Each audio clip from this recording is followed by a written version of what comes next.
Right, so welcome back to what will be episode 8. If the last few haven't already been a bit mix and match in parts and bitsy, this one will be. So basically, I've got a bit of a rush weekend. MOT's now being done Monday afternoon, and now it's sort of Saturday late morning. So I've got a few bits to do. Number one on the list, I think there's a tiny bit of welding on the chassis roll to do. Well, I think there is. I'll check it out and grind it back. The fuel level sender gasket, so that's got to be done, which is drop the whole fuel tank, pain in the ass. The handbrake, it's got the Sierra rear set up, but the lever's a bit stiff, so I'm going to have a look at maybe playing with ratios and see what I can do about that. Check the electrics work. That's something I do about 2 or 3 times before every MOT, because guaranteed every time I check it, there's going to be one lamp that stops working, or a horn or something stupid like that always. Wheel bearings, could do new ones at some point, but they just need adjusting for now. When I put the downpipe back on, it's very close to the steering UJ, and I think it might be just touching, so I need to tweak that a bit. There's adjustment in it for that reason. With the dashboard setup, which I haven't gone into detail with you yet, I've got auxiliary batteries in the back so that it doesn't get affected by the startup current and all that, and so the computer stays on. Basically, the batteries are knackered, and I've got a car battery sitting in the back, which obviously I can't have for an MOT, just I've got to make a frame for it. So I've got some more batteries. I've got 3 of them ones, hopefully they'll work, so we'll see what happens to them really. So I'll make a new frame for them, install them, and then on the not so important but I'd still like to do, I want to slightly increase the pressure on that vacuum switch we did on the last episode. I want to put the fan also controlled through the ECU.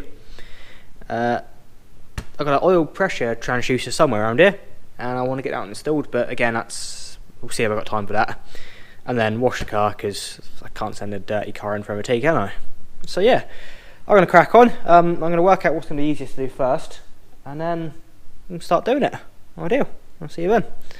Right, as you can see, it's kind of as expected. Clean it up in it and see. I don't know if it's rotten or it's just a bit of surface rust here, but I can.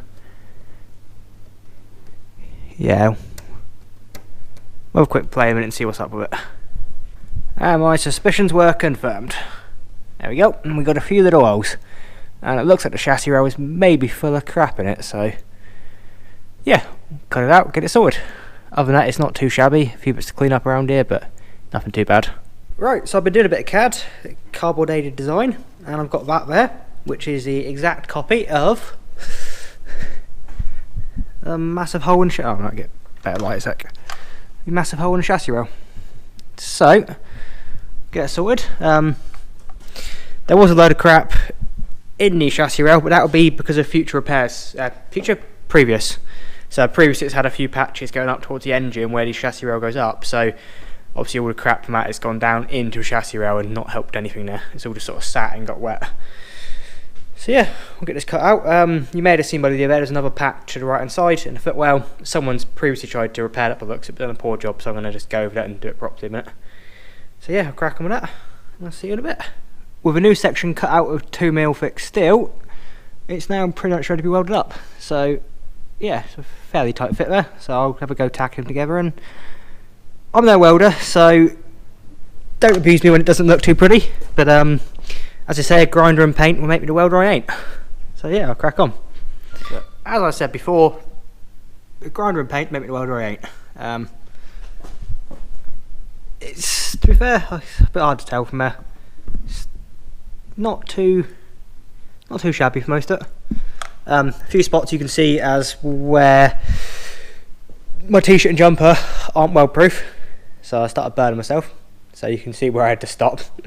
But yeah, shit happens. It's solid. I don't care. Nah. So I'm going to do up the other part now. I've seen next to that other area in the footwell there. Yeah, God. I'm going to do up that. Wasn't expecting to see that, but it's there, so I'll get it sorted anyway. So yeah, I'll get that sorted, and then, well, that's as far as I'm aware. I'll check over the car, but that's welding ticked off then. With a bit of paint and yeah, a bit of understeel probably. Then it's on to the frigging fuel level sender, which I don't want to do, and all these other bits and bobs. Ideal. So there we go. It's probably again pretty hard to see on your end here, but both patches done. They look tidy enough, nothing wrong with them, and they're absolutely solid, so that's good. In between then I've also dropped the, well, I haven't dropped the fuel tank, I'm trying to get away without doing a fuel tank because it's such a pain in the ass. So I've reached up and above and managed to get the old seal off the sender, so I'm hoping I can get the new one on it as well. And that would be, although it's killed my hands doing it, it's just so much easier. So, thank you video. This is the, I think it's a neoprene seal that comes supplied with it. It's just ballooned up and it's fucked. What the hell is this about? So yeah, that's not great. So to replace it, I've got this one here. Don't know what it is, to be fair. I forgot now. Some kind of rubber anyway. So we'll try that one instead of that one and see if this explodes. Yeah. So I'll go back to swearing and get that fitted. Well, with the welding done and the fuel level sender gasket, which was a pig, but possible without removing fuel tank, which was very, very, very lucky. With that done, I've had a peek at the handbrake and realised it's to do with the way it's set up and cables rubbing on things, so I've actually going to try and 3D print a few blocks, little rollers put together, so we'll see how that works out. So welding's done, fuel level sensor's done, handbrake, had a look at that one, still to check electrics, still would adjust the wheel bearings, which we'll do tomorrow. I couldn't see the steering user hitting on the downpipe, so I'm going to take it for another drive again later and see what I can feel. Now we're going to do the auxiliary batteries and then probably increase the vacuum pressure on the brakes, and then that'll be pretty good for today. So what I've got here is I've got 3 batteries. They're actually fire alarm panel batteries, old ones, so used, but providing they test out okay. I don't know if I can set the camera up here a minute, see, don't know if you can see this at all or not. Maybe, we'll find out. So we'll just see if they're any good. I haven't charged them at all, so I have no idea what they're coming out like. 12.39, so that's good. 12.93 is good. And 12.85, that's also good. So none of them appear to be dead, which is a bonus. They're 12 volt, 2.2 amp hours. So if I wired all 3 up in parallel, that would give me 6.6 amp hours, which is more than enough. All this really is to run the computer when the engine's starting and when the engine's off. That's pretty much it.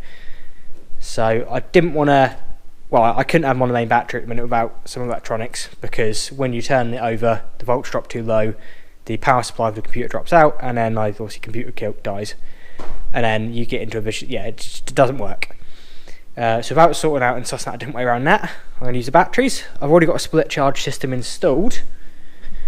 And as a bonus as well, if I accidentally leave the computer on a standby, it draws a small amount of current, which is enough to drain a big battery over a few weeks, which would be would be terrible if it's on the main battery. I can't hear it be flat. So just in case, if I leave it on the small batteries, that's the current set up, and as you can see, it's just been piggybacked off this battery here sitting in the boot, which is not MOT worthy, so I've got to ditch that. Get rid of that one,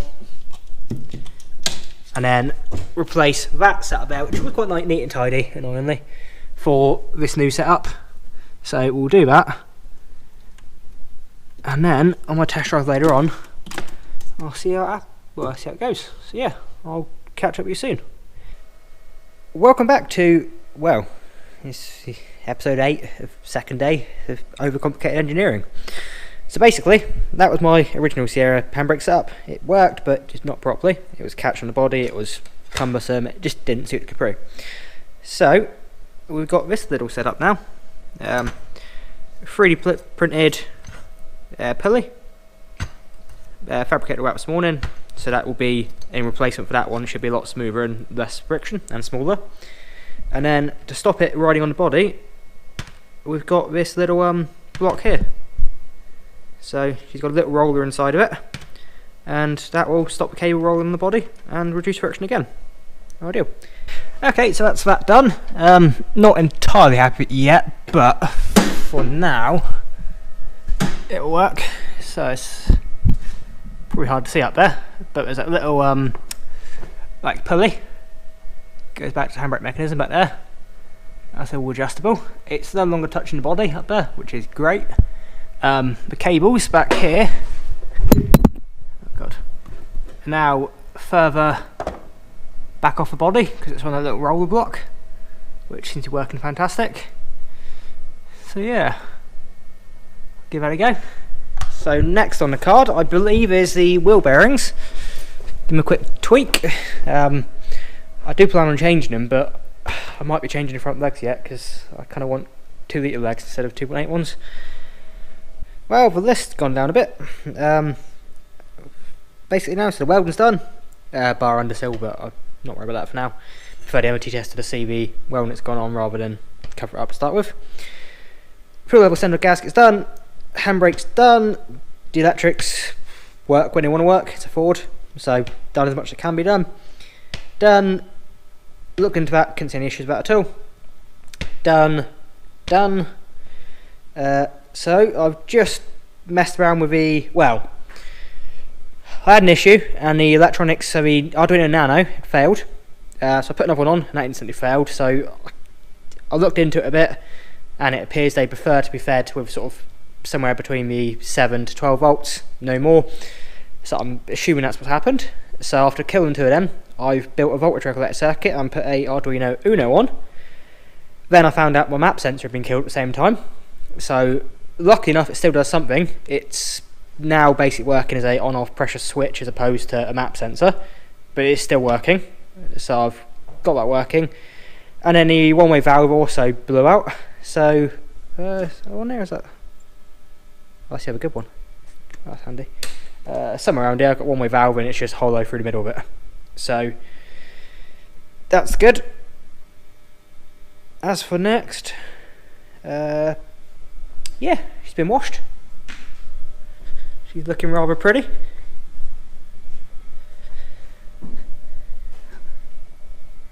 So, judgment day tomorrow. See how it comes out, and yeah, I'll update you and let you know. But if you happen to have enjoyed me failing once again, and the Capri giving me constant shit, as usual, then why not drop a comment and tell me what you think. Like the video if it's any good, and subscribe if you want to see what crap comes up next. Pretty much, I do. Cheers.